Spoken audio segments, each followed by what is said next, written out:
Hello, Mr. Omar. These are my viewers and also your students. There is Mohammed, Senai, and Özlem. Guys, would you like to say hello? Hello. Teacher.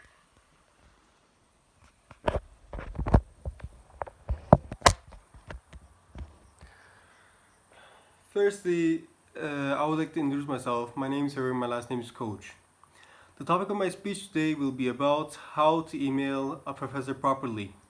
When sending an email to a professor, you have to be more cautious and about what you're writing about. You cannot write it like you're writing to a friend. Sending an email to a professor should not be like sending a text message. It should be like it should be in a professional manner. You should treat it as if you're writing a business letter. The email should be brief and should not have grammar mistakes. In an email to a professor, the writer should look out for these three things: a good first expression, creating a content for the email, and finishing up your email. Making a good first expression is always important. To make a first good expression, firstly, you need to check your syllabus. Most likely, the question you're about to ask is already answered. However, if not written in the syllabus, it's fine to email them. The second step is the writer should use their academic account. This makes you more professional and will keep you out of the spam box. The reason for this is academic accounts usually use your name and surname. The third step is your email should have a strong subject line. Having a strong subject line will give your professor an idea about what you wrote about, and he will decide on an appropriate time to deal with it. The last step to create a good first expression is you should start by greeting your professor with his title and name. I know it can be tempting to straight up discuss the matter. However, when writing a formal letter, you should begin with "Dear Doctor" or "Professor" and pursue it by a comma. You may also be a little more informal by saying "Hello, Professor" if you had personal interaction with them before. Creating contents for your email is also important.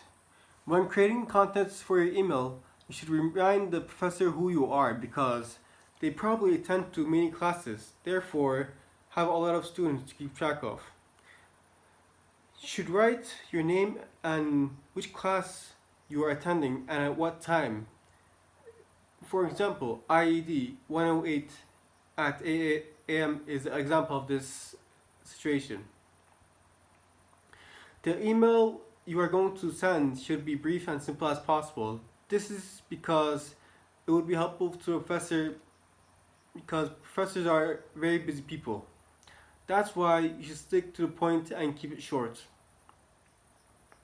When writing an email to your professor, you should use complete sentences. This will be the only way to make sure it looks professional. You should also be cautious of your tone and you should also be cautious of your tone and language. This is because the person you are writing to is your professor. You should always make requests politely. Don't demand your request, but instead ask for something that is acceptable.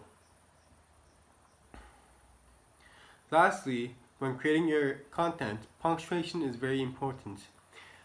You should never skip commas or periods. The final thing you have to pay attention is to when you're writing an email is finishing it up.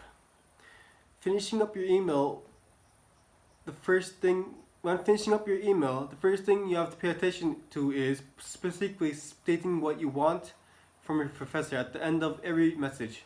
For instance, if you want a quick reply, state it clearly and politely. The second thing you have to pay attention to is proofreading your email. Proofreading will make sure you don't make grammar mistakes. There is a big chance that you'll catch at least one mistake or two mistakes.